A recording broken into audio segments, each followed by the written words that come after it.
आज 17 फेब्रुवारी आणि आज महानगरपालिकेत स्वीकृत नगरसेवकांची निवड करण्यात आली. यामध्ये भाजपचे 3, काँग्रेसचे 3 आणि शिवसेनेचे 2 नगरसेवक स्वीकृत म्हणून निवडण्यात आले.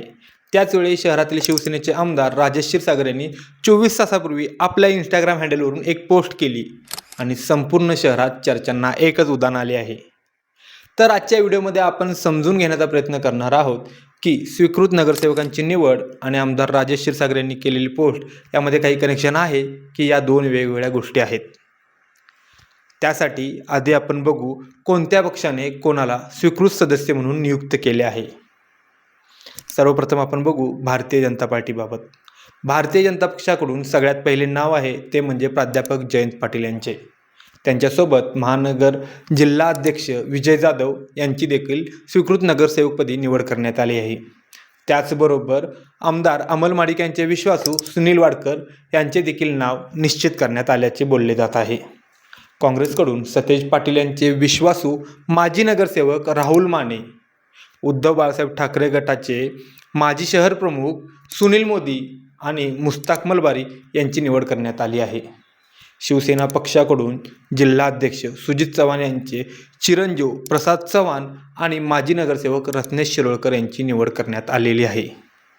भारतीय जनता पक्षाचे नेते चंद्रकांतदादा पाटील यांनी भाजपच्या नेत्यांची ही निवड फक्त 1.25 वर्षासाठी असेल अशी घोषणा केली असून काँग्रेस किंवा शिवसेनेने असा कोणताही कार्यकाळ सध्या तरी घोषित केलेला नाही.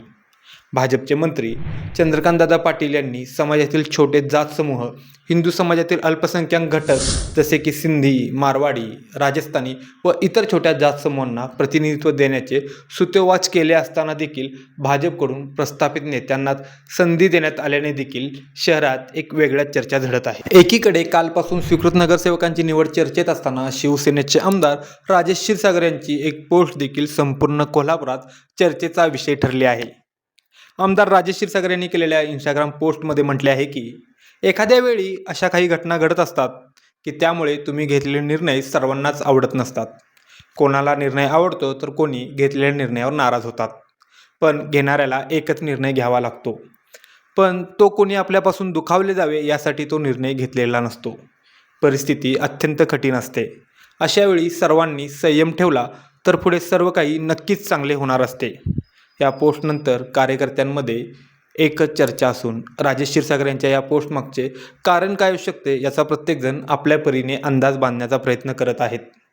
तर आपल्या विषयाच्या टीमने देखील शहरातील प्रमुख राजकीय कार्यकर्ते आणि नेते यांच्याशी चर्चा केली असता असा अंदाज येत आहे की आमदार राजेश क्षीरसागर यांनी निवडणुकीच्या काळात आपल्या बऱ्याच जवळच्या कार्यकर्त्यांना आणि नेत्यांना थांबण्याचे आवाहन केले होते आणि त्या बदल्यात त्यांचे योग्य ते पुनर्वसन देखील करण्याचे आश्वासन दिले असावे. मात्र शिवसेनेला अपेक्षेपेक्षा थोडेसे कमी यश मिळाले. त्याचबरोबर फक्त 2च सदस्यांना स्वीकृत म्हणून संधी देणे सध्या शक्य असल्याने त्यांना निर्णय घेताना अडचण भासली असू शकते. मात्र राजेश क्षीरसागर हे नेहमीच कार्यकर्त्यांचे आमदार राहिल्याने त्यांना जवळच्या कार्यकर्त्यांना नजीकच्या काळात योग्य त्या पदावर संधी देऊन कोणीही नाराज न होण्याचे अप्रत्यक्ष आवाहन या पोस्टमधून केल्याचे दिसत आहे. त्याचबरोबर आपल्या रोखठोक भूमिकेसाठी सुद्धा आमदार राजेश क्षीरसागर हे प्रसिद्ध असून त्यांनी संयम ठेवला तर भविष्यात नक्कीच चांगले होईल असा इशारावजा सल्ला त्यांनी कार्यकर्त्यांना दिल्याचे बोलले जात आहे. राजेश क्षीरसागर यांचा इतिहास बघितल्यास त्यांच्याबद्दल एक गोष्ट बोलली जाते की त्यांना कार्यकर्त्यांना नाही म्हणता येत नाही. अगदी कमी वयापासून शिवसैनिक तसेच कोणताही राजकीय पार्श्वभूमी नसताना देखील कोल्हापूर शहराचे 3 वेळा ते आमदार म्हणून निवडून गेल्याने त्यांना कार्यकर्त्यांच्या अडचणी आणि समस्या अगदी जवळून माहिती आहेत.